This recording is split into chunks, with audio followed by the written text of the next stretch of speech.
Direito civil tem 7 questões. E, geralmente, a divisão é 2 questõezinhas para família e sucessões, 2 questões ou uma para direitos reais, e as demais para parte geral, responsabilidade, obrigações e contratos, que é mais ou menos o mesmo bloco dentro dessa prova.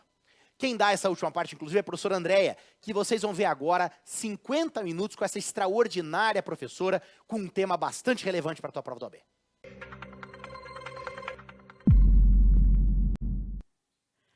Bem-vindos, pessoal. Hoje é o nosso primeiro encontro de vários encontros destinados ao estudo do direito civil. Vou me apresentar, eu me chamo Andréia Cunha, vou trabalhar com você direito civil, 4 cadernos que eu chamo. Parte geral, obrigações, contratos e responsabilidade civil. E junto comigo ainda tem a professora Fernanda Pinheiro, que vai trabalhar família e sucessões, a professora Elane, que vai trabalhar direitos reais. E os nossos encontros de direito civil são muito focados na nossa prova da OAB. Quando a gente pensa em direito civil para a prova de primeira fase, dá um pouco de desânimo, né? Porque são 5 anos da faculdade, essa matéria de direito civil que é enorme. Mas acontece o seguinte, na prova da FGV, a FGV sempre cobra os mesmos temas. E, por sinal, quanto mais um tema vem abordado na prova, mais ele volta, mais ele continua sendo abordado. De modo que, embora a matéria de direito civil seja gigante, a gente consegue se preparar, porque sempre caem as mesmas coisas. No nosso último exame de primeira fase, realmente aquele exame foi fora da curva, né? Realmente foi bem diferente a forma de questionar as perguntas. Mas muitos alunos mesmo me falaram, só com o jeito que a gente estudou tudo aqui a matéria, já daria para responder mesmo se não tivéssemos estudado exatamente cada uma daquelas assertivas. Mesmo a prova fora da curva. Vocês fizeram aquela prova de primeira fase? Porque ela foi horrorosa, né? Não é à toa que teve tantas anulações de ofício, né? Eu acho que foi uma tentativa de tentar consertar aquele show de horror que foi aquela prova. Ah, e a nossa próxima prova de primeira fase tende a ser um show de horror? Não, eu não acredito. Porque ficou tão feio que, para mim, aquelas anulações foram para realmente tentar amenizar. A a OAB não pretende ficar anulando um monte de questão em todo exame, né, gente? Então, olha só. A nossa prova, ela é uma prova que deve ser respeitada, é uma prova difícil, mas a gente vai conseguir se preparar nas questões de direito civil. Porque, eu repito, embora a matéria seja desse tamanho, sempre caem as mesmas coisas. Outra dificuldade que, pelo menos no primeiro momento, surge quando a gente estuda direito civil, né? A gente vê as questões, e as questões elas são só práticas. E, via de regra, na graduação, a gente não estuda direito civil na prática. A gente estuda teorias e teorias e teorias, e a gente lê aqueles artigos e a gente não sabe exatamente como é que tem aplicação na prática. Aí vem a prova da FGV e é só prática. Então, isso, em um primeiro momento, acaba sendo também um obstáculo a ser ultrapassado. Como entender aquelas questões de direito civil que são práticas. Mas, gente, no fim, a prova ser prática em civil desde a primeira fase faz a matéria ficar muito mais gostosa de estudar, muito mais palpável, porque direito civil é vida. O que a gente vê no dia a dia, a gente vai estudar aqui na sala. Então, as nossas aulas são, focadas no que cai na prova. Tudo que eu falar aqui para vocês, a gente realmente deve estudar, porque é importante. Até por sinal, gente, não quero que vocês peguem manual de direito civil, resumo de direito civil para se preparar para a prova. Não precisa. Mas os nossos encontros aqui, eu preciso de vocês, o tempo todo. Durante os nossos encontros, o objetivo é que a gente compreenda a matéria do jeito que cai na FGV e que a gente, inclusive, comece a memorizar em sala. Durante as aulas, você vai fazendo um caderno de acompanhamento da aula. E depois você vai revisar. Dá para se preparar para as questões de direito civil só desse jeito? Sim. Esse é o único compromisso que eu vou pedir que a gente tenha. Eu tenho uma quantidade boa de encontros durante a primeira fase. Vamos aproveitar cada segundo desses nossos encontros para elaborar um bom caderno e depois revisar o conteúdo. Mas deixa de lado todos os manuais, resumos de direito civil, não precisa. Além das nossas aulas e do caderno que a gente vai revisar, eu também vou pedir para que vocês leiam os artigos que eu cito em sala. Mas só os artigos que eu vou citar em sala e que você também vai anotar no seu caderno. Por quê? Porque muitas vezes as assertivas da FGV trazem expressões do código. Então, a gente tem que entender o que está escrito lá no código para se familiarizar com as assertivas de direito civil também. Então, olha só, nossas aulas são com foco no que cai na prova. Segundo, a gente estuda do jeito que cai na prova. E terceiro, a gente vai revisar em sala também. Então, realmente, cada encontro nosso vai ser de estudo também e muito focado. Quem vai fazer a segunda fase em civil? Quórum expressivo, pessoal do online. Um quórum grande de pessoas, né? Gente, vocês vão gostar tanto das aulas de civil. Tem o professor Paulo Ribas em processo civil. Vocês vão gostar tanto que vocês vão tudo para civil. Vocês vão adorar direito civil. Vocês vão ver que é bem na prática e que a gente consegue entender totalmente essa matéria, a gente consegue desmistificar essa matéria e ainda estuda sem sofrimento. E é isso que a gente vai fazer, estudar sem sofrimento. Bom, eu vou compartilhar aqui com vocês o meu Instagram. Já me seguem? Não? Não? Comecem a me seguir. Inclusive, hoje eu postei no Story que eu coloquei... hoje terminei a revisão e a atualização da nossa apostila de primeira fase. Eu não sei se já está no site, porque eu mandei para o pedagógico hoje à tarde. Acho que não está, né? Mas ela vai estar até amanhã, prometo. E vocês vão ver que a apostila ela é muito focada realmente no conteúdo da prova, amplia, vai até mais do que o conteúdo, o foco da prova, porque eu quis também apresentar um resumo de direito civil da minha parte para vocês, e tem organograma, tem imagens, é uma forma mais gostosa de estudar direito civil, essa é a ideia. E tem questões lá também, certo? E durante as nossas aulas eu vou comentar um monte de questões também.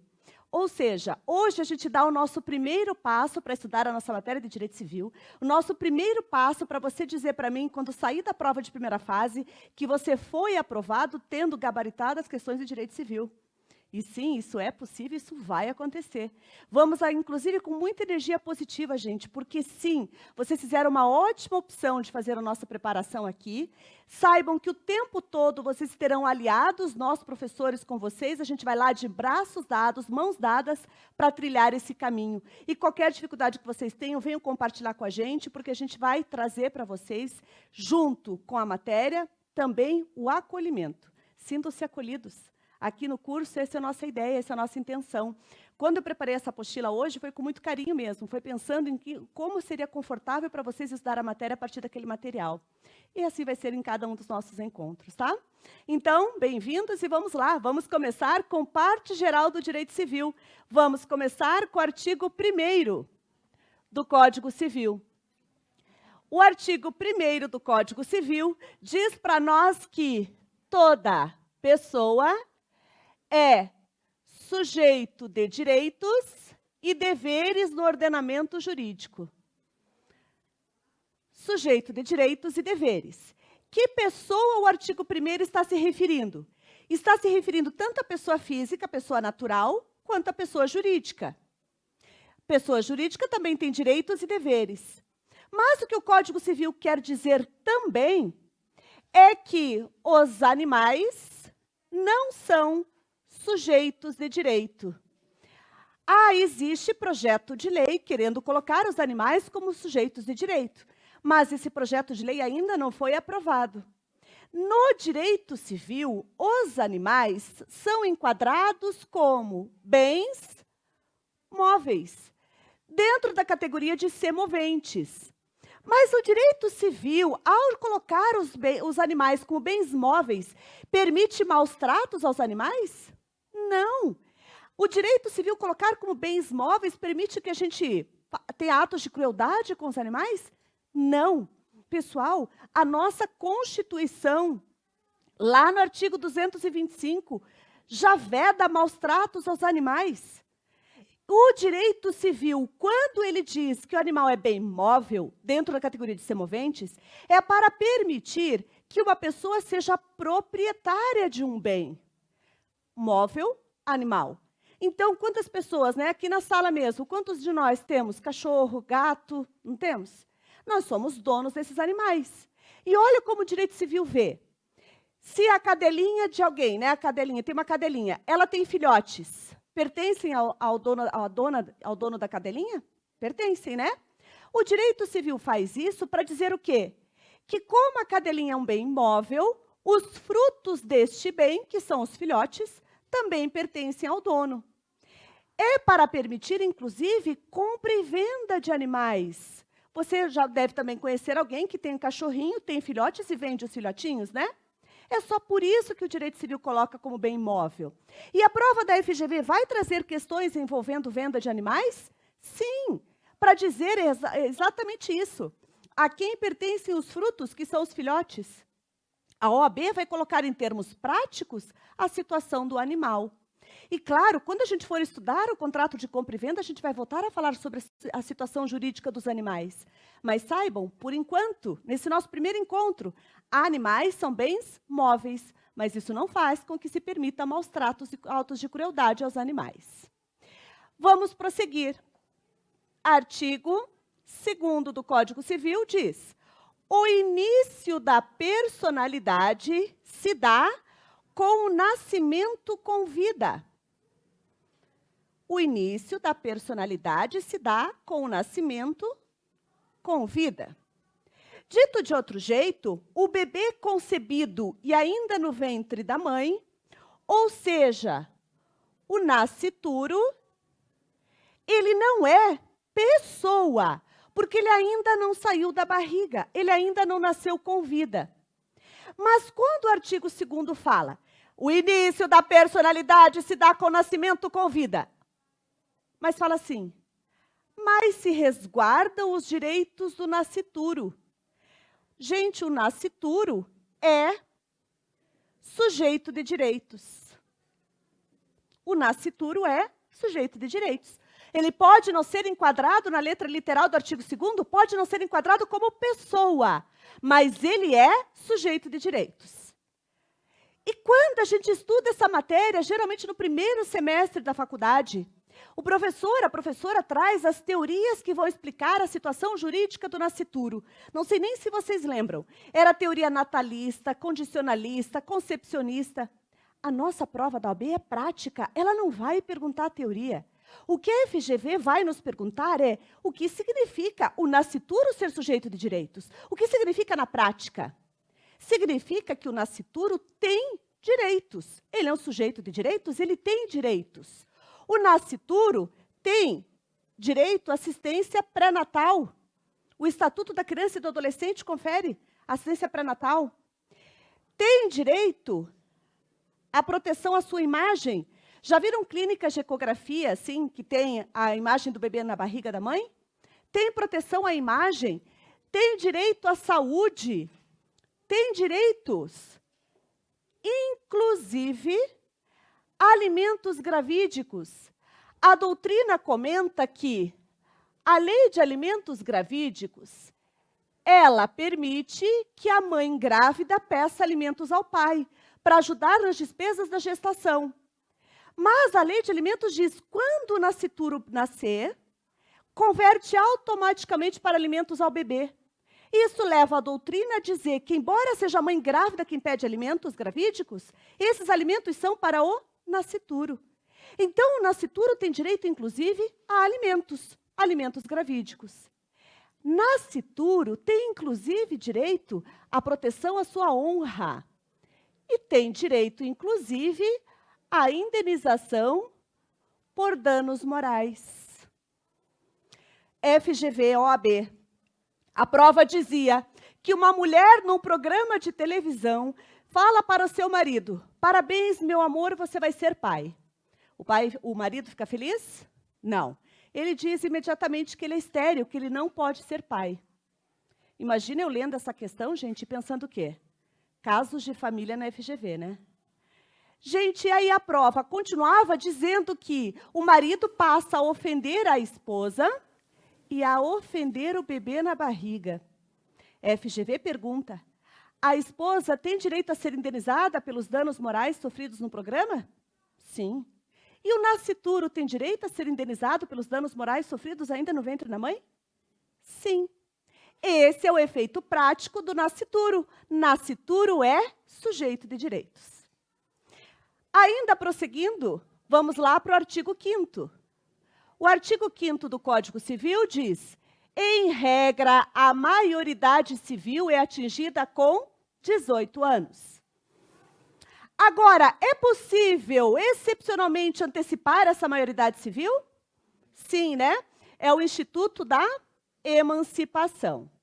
Gente, caiu uma vez na prova a seguinte assertiva: a emancipação é antecipar a maioridade. E aí eu pergunto a vocês, emancipar é antecipar a maioridade, verdadeiro ou falso? Falso, pegadinha de prova, né? Porque a emancipação, ela antecipa a maioridade civil. Isso mesmo. Dito de outro jeito, não há uma emancipação penal. E uma pessoa, via de regra, nós vamos ver. As hipóteses de emancipação permitem que, a partir dos 16 anos, a pessoa seja emancipada. Com 16 anos, a pessoa civilmente emancipada vai responder por crimes? Crime? Crime não. Ato infracional, porque continuará sujeito ao Estatuto da Criança e do Adolescente. Então, agora, de uma forma bem objetiva, uma pessoa civilmente emancipada continua tutelada pelo Estatuto da Criança e do Adolescente? Sim, porque não é a maioridade penal, é só a maioridade civil. E a FGV vai perguntar, então, mas o que significa essa emancipação civil? Na prática, o que significa? Significa que essa pessoa, uma vez emancipada, ela é plenamente capaz. Significa que ela pode administrar e celebrar negócios e administrar o seu patrimônio sem ser assistida, sem ser representada. Então, veja, uma pessoa civilmente emancipada vai celebrar negócios sem estar assistida. Ela vai poder administrar o seu patrimônio sem estar assistida. Isso significa o efeito prático da emancipação. A doutrina, ao estudar as hipóteses previstas no artigo 5º sobre emancipação, fez uma classificação e dividiu em 3 espécies a emancipação. Existe a emancipação voluntária. Voluntária porque ela depende da vontade. Mas vontade de quem? Vontade do incapaz? Não, não. Vontade dos pais. É por vontade dos pais. Gente, o direito civil, ele tem 2 grandes premissas. O direito civil protege a pessoa e protege o patrimônio. Nós temos um direito civil constitucionalizado, fundamentado na dignidade da pessoa humana. Dito tudo isso, para quê? Quando o legislador cria a emancipação, ele pensa na emancipação sendo aplicada apenas para o bem do incapaz e nunca para prejudicá-lo. E aí a lei presume que os pais desejam o bem para o seu filho. E aí, se ambos os pais concordam, que eles entendem que para aquele filho vai já ser bom ele ser emancipado, a lei facilita essa forma de emancipação. Aí os pais irão e por instrumento público farão a emancipação do seu filho. A partir de quantos anos eles poderão fazer isso? Quando o filho tiver a partir de 16 anos. Então, num recurso mnemônico, a gente deve pensar o seguinte: os pais indo até o cartório para que, por instrumento público, façam a emancipação do seu filho a partir dos 16 anos. Isso decorre do exercício do poder familiar. Os pais entendem que é para o bem do filho, não precisa de homologação judicial, basta que seja por instrumento público, e aí farão a emancipação. Então, a gente vai visualizar só mais uma vez os pais indo até o cartório para fazer a emancipação. A FGV vai perguntar se precisa de homologação judicial, então a gente já viu que não, e vai perguntar se pode ser por instrumento particular. Instrumento particular? Não, gente, é algo sério. A pessoa, a partir dos 16 anos, vai poder administrar o seu patrimônio sem ser assistida, celebrar negócios sem ter qualquer tipo de assistência. É algo sério, então ela deve se dar por instrumento público. A emancipação voluntária. Agora, o STJ se manifestou a respeito desta emancipação voluntária. Em que circunstâncias o STJ se manifestou? E aqui é bem importante. Pessoal, o Código Civil, e a gente vai estudar isso em responsabilidade civil, a gente vai ver que os pais indenizam os danos causados pelos seus filhos incapazes. Então, se o meu filho joga bola, acaba quebrando a vidraça da vizinha, eu vou ter que indenizar. É uma responsabilidade por atos praticados pelos incapazes. Aí olha o que começou a acontecer, e começou a acontecer bastante a ponto do STJ ter que firmar esse entendimento. Existiam pais que tinham filhos problemáticos. Como assim? Hipoteticamente falando agora. Imagina aquele filho que com 16 anos, no final de semana, vai num boteco, se envolve numa briga e quebra o boteco inteiro. Na segunda-feira, o dono do boteco está batendo na porta de quem para pedir indenização? Dos pais. Aí os pais vão lá e pagam, né? Todo o conserto do que o filho fez. Um mês depois, esse filho ainda com 16 anos, ele sai na vizinhança de noite, de madrugada, e picha todos os muros dos vizinhos. As câmeras pegam que foi o filho lá que fez. Os vizinhos vão bater na porta de quem? Dos pais, para indenizar. Aí os pais começaram a ter umas ideias brilhantes. Como a lei da responsabilidade civil diz que os pais indenizam os danos causados pelos filhos incapazes, adivinha? Os pais começaram a ir no cartório fazer por instrumento público a emancipação dos seus filhos. Mas para quê? Para se livrar da responsabilidade civil. Aí aquele filho problemático, com 16 anos ainda, com 17 anos, continuava fazendo danos, praticando danos, e aí os pais vinham em juízo e diziam, não, a gente não vai indenizar porque ele está emancipado, nós só devemos indenizar quando os filhos são incapazes.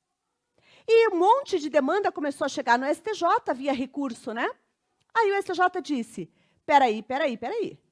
A emancipação é um instituto criado para o bem do incapaz e não para prejudicá-lo. E o Instituto da Emancipação não foi criado para se burlar a lei da responsabilidade civil. Logo, o STJ disse, quando ocorrer a emancipação voluntária, essa que os pais vão lá no cartório fazer a emancipação, os pais continuarão sendo responsáveis pelos danos causados pelos seus filhos.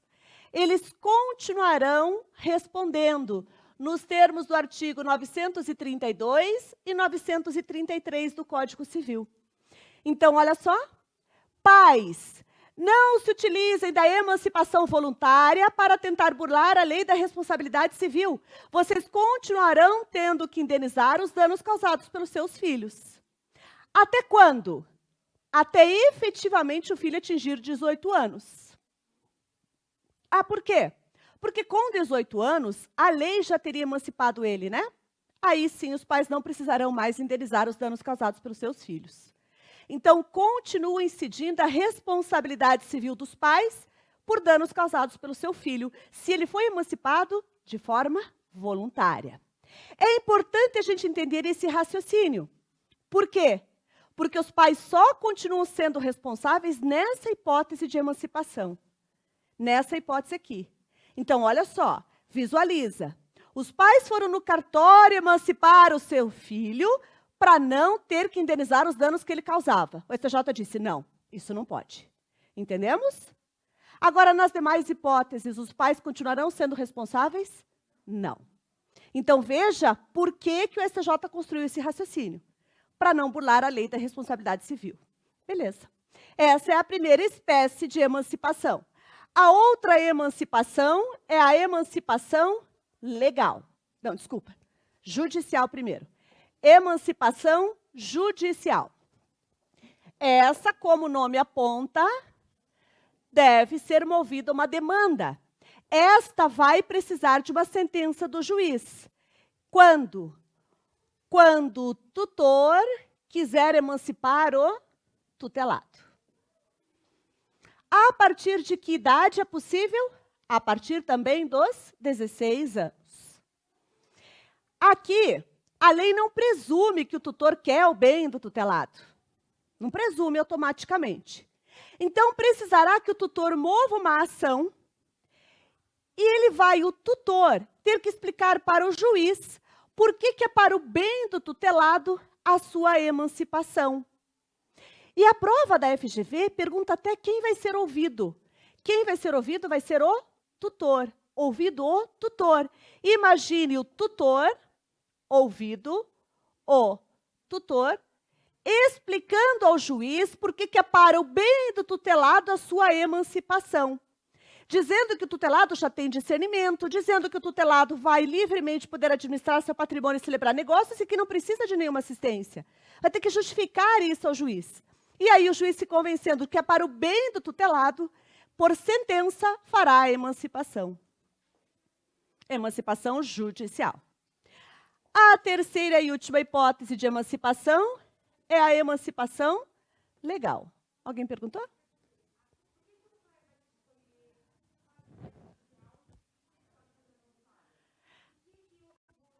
O tutor aqui é quando não tem os pais, tá? Os pais morreram, os pais foram afastados do poder familiar, tá? Aí é o tutor. Emancipação legal. Ocorrida uma das hipóteses previstas em lei, haverá a emancipação. Então, aqui, gente, é a lei que emancipa. Quais são essas hipóteses? Primeira delas, emprego público efetivo. Essa situação é assim, ó. Presta atenção como essa situação aqui é esquisita. A gente está falando de emancipação. Se uma pessoa entrar no exercício de um emprego público efetivo, ela estará civilmente emancipada. Então, significa que essa pessoa vai entrar no exercício de um emprego público efetivo antes dos 18 anos. A gente não vê isso na vida real.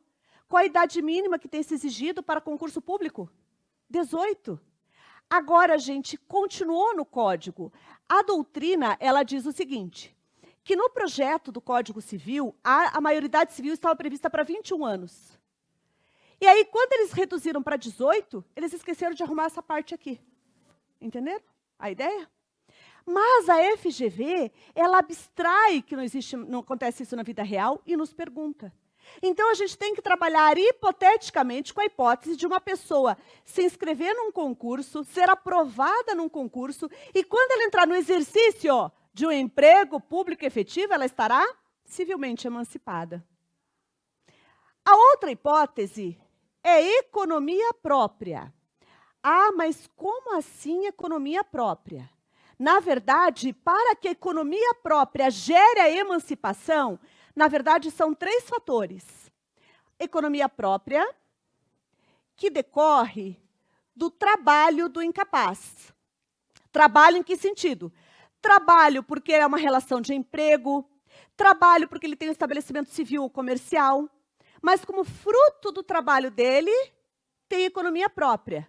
Mas tem mais uma coisa. Ele tem que ter, no mínimo, 16 anos. Então, por isso, 3 fatores, para que a economia própria realmente emancipe. Economia própria, que decorre do trabalho da pessoa, mas ela tem que ter, no mínimo, 16 anos. Presentes esses 3 requisitos, aí ela estará civilmente emancipada? Sim. Porque o legislador entende que se ela, a partir dos 16 anos, como fruto do seu trabalho, já gera economia própria, ou seja, seu sustento próprio, ela tem discernimento para a vida civil, ela tem plena capacidade para, então, celebrar negócios e administrar seu patrimônio. Mas são os 3 fatores. Então, vamos lá. A FGV nos diz que uma pessoa com 16 anos herdou um vasto patrimônio. Herdou um vasto patrimônio. Poxa vida! Tem economia própria, tem 16 anos, mas foi como fruto do trabalho? Não. A OAB-FGV diz para nós que existe um youtuber mirim, 12 anos, e que ganha muito dinheiro com os contratos lá que ele está celebrando. Ele trabalha e tem economia própria, mas ele está civilmente emancipado? Não, porque ele tem 12 anos, no meu exemplo, não é isso? Então, gente, para que gere economia própria, precisa realmente a presença desses 3 requisitos. Como fruto do seu trabalho, não herança, trabalho. Seja porque ele é empregado, seja estabelecimento civil ou comercial, a partir dos 16 anos, ele gera economia própria. Capacidade, então, de autossustento. Economia própria nesse sentido. Certo? O que mais? A outra hipótese é casamento. Gente, o Código Civil permite, com autorização dos pais, que as pessoas se casem a partir de quantos anos? 16 anos. Então, é possível, com a autorização dos pais, que as pessoas se casem a partir dos 16 anos. Aí, gente, geralmente me perguntam assim, mas os pais dando autorização não seria uma emancipação voluntária? Não. Porque os pais podem autorizar o filho com 16 anos a se casar, mas ele não se casa. Emancipou? Não. Então, eles vão permitir, autorizar que o filho se case. Mas é só o casamento que vai emancipar, não a autorização. E outra coisa. União estável emancipa? Não. E por quê? Porque, na verdade, a primeira informação é a seguinte. As hipóteses previstas em lei são só essas hipóteses. Nada do que for parecido emancipa. Só as hipóteses previstas pelo Código. Ou seja, são hipóteses taxativas. Segundo, se a união estável permitisse a emancipação, seria uma forma de burlar o pátrio poder, o poder familiar. Pátrio poder foi boa, né, gente? Que eu sou da época do pátrio poder. Do poder familiar. Seria a forma de burlar o poder familiar. Então, olha, se os pais autorizam o casamento, estão exercendo o seu poder familiar. Por isso, união estável não emancipa. E, por fim, qual a última hipótese? Colação de grau em ensino superior. FGV pergunta, a pessoa se formou no ensino médio, emancipou? Não. Tem que ser colação de grau em ensino superior. Então, olha só, gente, essas são as hipóteses, repito, taxativas. Ocorrida uma dessas hipóteses, a pessoa estará civilmente emancipada. Repito, nada do que for parecido emancipa, apenas as hipóteses taxativas trazidas pela lei. Aí a FGV teve uma prova que ela dizia, e sabe o que era mais sacanagem na prova? Que era mais ou menos assim, ó. Em janeiro de 2020, com 16 anos, fulano se forma no ensino médio. Em agosto de 2020, ainda com 16 anos, passa a morar com a sua namorada. Em setembro de 2020, ele passa a fazer o estágio voluntário. E em junho de 2021, não, atualizei demais, né? Em março de 2021, ele entra no exercício de um emprego público efetivo. Assinale quando ocorreu a emancipação. E olha qual era a sacanagem. A letra A era só o mês e o ano. Então, a letra A seria janeiro de 2020. A letra B, agosto de 2020. E não dizia continuação, entende?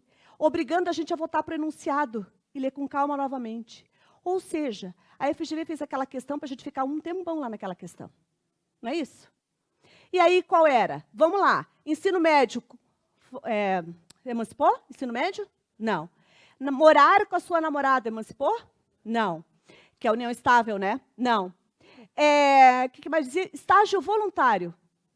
Não. Por quê? Porque não basta que ele tenha 16 anos e ele trabalhe, tem que ter o quê? Gere economia própria, né? Estágio voluntário não tem nem remuneração. Então, qual era a assertiva correta? Aqui dizia o mês e ano, março de 2021 aqui, em que ele entrou no exercício de um emprego público efetivo. Entende? Então, a prova da OAB não trouxe só uma vez uma questão desse jeito. A gente vai ter que lembrar as hipóteses de emancipação legal. E tem macete para a gente lembrar das hipóteses de emancipação legal, que inclusive a gente pode fazer do lado da questão, lá no nosso caderno de prova. A gente pode fazer o nosso macete, a nossa sigla, exceção. A letra E contempla duas hipóteses. Emprego público efetivo e trabalho com 16 anos que gera economia própria. O C vai ser de casamento. E o são, colação de grau e ensino superior. Então, uma vez ocorrida uma das hipóteses legais de emancipação, ele é plenamente capaz? Sim. E aí uma pessoa, pode dizer a prova da FGV, uma pessoa com 16 anos, com autorização dos pais, se casa e com 17 anos provoca danos. Olha o jeito da FGV. Com 17 anos, o fulano casado provoca danos. Diante do exposto, né, assinale a alternativa correta. Vai ter uma assertiva linda lá dizendo que os pais indenizam os danos. Para que a gente talvez deixe passar despercebido que ele é casado. Entende? Poxa, ele tem 17 anos e praticou danos? Ah, o X da questão que os pais indenizam. Os pais indenizam? Não, porque o casamento é hipótese de emancipação. Aí, se ele for civilmente emancipado, porque a lei emancipou, os pais continuarão indenizando os danos causados? Não. Os pais só continuam indenizando se for emancipação voluntária. Então, veja como é importante a gente visualizar que o STJ não permite é ir lá no cartório emancipar para fugir da responsabilidade civil. Agora, quando for a lei que emancipa, aí os pais não irão mais indenizar os danos causados. Então, só mais uma vez, pessoal, a FGV pode até dizer assim, ó, João, casado com Laura, com 17 anos, provoca danos. Aí vem lá a assertiva, os pais irão indenizar os danos causados. Casado com Laura, para a gente falar aqui, opa, casado? Casado é civilmente emancipado. Entenderam a maturidade de prova? Isso tem que... Olha, a nossa sigla aqui, gente, é porque tem que piscar essa informação para a gente. A gente tem que lembrar as hipóteses de emancipação legal. E que se a pessoa estiver civilmente emancipada, ela administra seu patrimônio, ela celebra negócios e ela indeniza os danos que ela causar. Os pais não serão acionados. Ainda, concedida qualquer uma das emancipações, ou seja, tanto a voluntária quanto a judicial, quanto a hipótese de emancipação legal, a emancipação é irretratável, irrevogável. E o que significa isso? Significa que uma vez concedida a emancipação, não se volta atrás. A pessoa estará civilmente emancipada. Como assim? A pessoa com 16 anos trabalha e tem economia própria. Com 17 anos, perdeu o trabalho. Continua civilmente emancipada? Sim. FGV, reprova recente. Por sinal, gente, a emancipação tem sido tema bem reiterado nas últimas provas, principalmente de primeira fase. A FGV dizia, fulano com 16 anos obtém autorização dos pais e se casa com Beltrana. Um ano depois de casados, tendo a vida de casados ter se tornado insustentável, eles se divorciam. E ele, com 17 anos, frustrado pelo fim do relacionamento, vai até uma agência de turismo e compra um pacote de viagem para a Europa. Diante do caso narrado, assinala a alternativa correta. O negócio celebrado por ele é inválido. O negócio celebrado por ele é válido. Dizia que era inválido porque ele não tinha sido assistido. E a outra dizia, o negócio é válido. Pessoal, ele se casa com 16, se divorcia com 17 anos. Uma vez concedida a emancipação, ela é irrevogável e irretratável. Mesmo divorciado, ele continua sendo civilmente emancipado? Sim. E olha o efeito prático. Significa que ele pode celebrar negócios sem ser assistido? Sim. Então, a assertiva correta é que dizia que aquele negócio que ele celebrou é um negócio válido, mesmo sem ele ter sido assistido, porque ele continua sendo plenamente capaz. Ok? Então, vamos lá. Emancipação são 3 hipóteses. Apenas na emancipação voluntária é que os pais continuarão indenizando os danos causados pelos seus filhos. Nas outras hipóteses, não. Emancipação judicial vai ser ouvido quem? Ouvido o tutor. O tutor vai ter que convencer o juiz porque quer para o bem do tutelado a sua emancipação. E quais são as hipóteses de emancipação legal que a gente deve lembrar? E tem que lembrar de cabeça para a prova da FGV, né? Aí a nossa sigla, exceção. A letra E contempla 2 hipóteses. Emprego público efetivo e trabalho com 16 anos que gere economia própria. O C é de casamento e o são colação de grau em ensino superior. Casa com 16 e divorcia com 17. Tem emprego com economia própria com 16 e perde o emprego com 17. Continua sendo civilmente emancipado? Sim. Continua plenamente capaz? Sim. Essa é a emancipação. Agora a gente avança para as incapacidades. Tema também bem relevante para nós. Incapacidades. Oi, pode perguntar.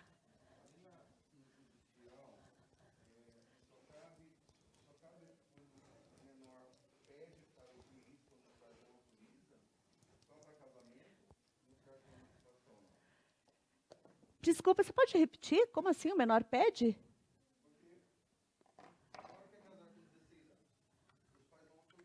Aham.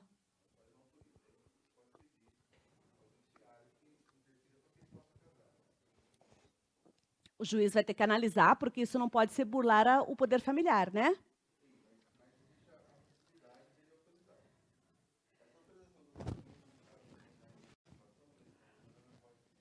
Não. Bem importante a tua pergunta, mas isso já é pacificado. Não, a emancipação não é direito subjetivo do incapaz. Não é direito dele. Ele não pode, por exemplo, obrigar os pais a emancipá-lo. Não.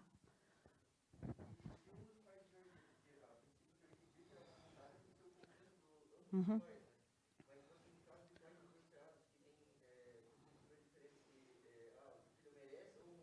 Aham. Aí ele perguntou o seguinte, lembrando que eu sempre repito por causa do pessoal do online, né? Ele perguntou o seguinte, se tiver, na emancipação voluntária, se tiver divergência entre os pais, como a emancipação voluntária decorre do poder familiar, lá em direito de família diz que divergência dos pais no exercício do poder familiar será dirimida judicialmente. Ok? Mas lembrem que aqui na emancipação vai ser sempre olhando para o incapaz, se realmente vai ser bom para ele. Ok? Bom, agora vamos então para as incapacidades. Bem, as incapacidades... Aliás, quando eu falo incapacidade, eu estou falando de um gênero. A incapacidade tem duas espécies, os absolutamente incapazes e os relativamente incapazes. Quando a gente só fala incapaz, pode ser tanto absolutamente quanto relativamente, porque incapacidade é um gênero. E o Código Civil disciplina a incapacidade no artigo 3º e no artigo 4º. E quando a gente olha esses artigos, a gente percebe que vários dispositivos foram revogados por uma lei, 13.146 de 2015, que é a lei conhecida como Estatuto da Pessoa com Deficiência. Então, vou colocar aqui a sigla para nós. Estatuto da Pessoa com Deficiência. Esse estatuto é a Lei 13.146 de 2015. Esse estatuto, no artigo 2º, especifica 4 tipos de deficiência. Deficiência física, mental, intelectual e sensorial. Sensorial dos sentidos, cego, surdo e mudo. Esses 4 tipos de deficiência. E esse estatuto, no artigo 6º, diz assim: a deficiência e qualquer uma das deficiências, qualquer uma, não afeta a plena capacidade civil. E o estatuto, em razão disso, revogou vários dispositivos que tinham no Código Civil, que atrelavam a incapacidade a algum tipo de deficiência. Tirou. Por quê? Porque o Estatuto reconheceu a dignidade das pessoas com deficiência. Uma dignidade que sempre existiu. O que não tinha era o reconhecimento legislativo da dignidade das pessoas com deficiência. E, gente, olha o que eu estou falando. Todas as referências que tinha atrelando incapacidade à deficiência, essas referências foram revogadas, saíram do Código. E nessa levada, gente, qualquer tipo de enfermidade também não é mais hipótese de incapacidade. Então, agora, de uma forma bem objetiva, pensando inclusive nas nossas assertivas da prova objetiva de primeira fase, qualquer assertiva da FGV que disser que fulano é incapaz em razão de deficiência ou enfermidade estará errada. Por mais que o enunciado diga que a pessoa tem deficiência, por mais que o enunciado diga que a pessoa tem enfermidade, não estará certa a assertiva que disser que ele é incapaz em razão de deficiência ou enfermidade. Vai ser pegadinha da prova, como já foi. Mas agora a gente vai estar super bem preparados, né? A gente não vai cair nessa pegadinha. Então, olha lá. Deficiência e enfermidade estão fora. Fora do regime das incapacidades. Deficiência e enfermidade estão fora. do regime das incapacidades. Nenhuma assertiva FGV que disser que fulano é incapaz em razão de deficiência ou enfermidade, nenhuma assertiva estará certa. São todas erradas. Por quê? Porque o estatuto assim determinou. Aí, como que funciona a pessoa que tem Alzheimer em estágio avançado? Aquela pessoa que não consegue mais reconhecer nem seus familiares. Como é que funciona a pessoa que está em estado vegetativo? Como é que fica? Agora, a gente vai entender a partir da redação do próprio Código. Então, olha só. O artigo 3º do Código Civil prevê as hipóteses de absolutamente incapaz.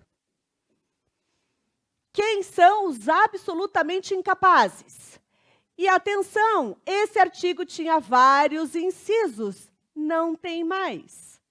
Agora, absolutamente incapaz, dentro do Código Civil, apenas os menores de 16 anos.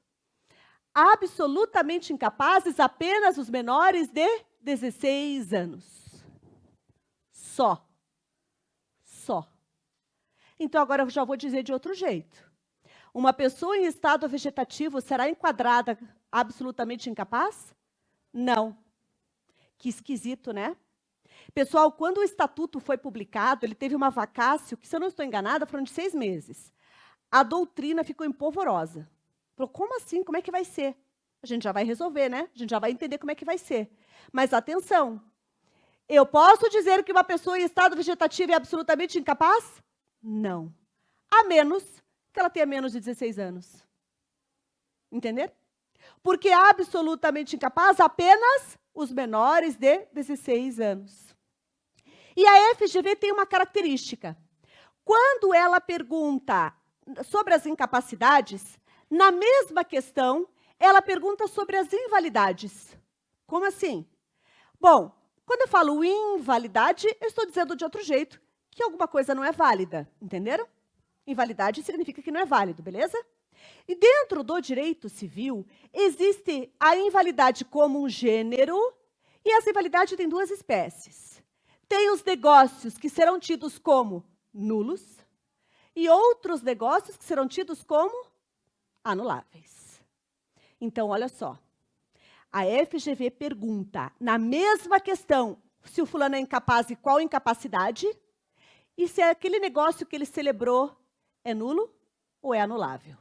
Entenderam como é que a prova se apresenta? Justamente porque a prova se apresenta assim, a gente estuda assim também. Então, olha só.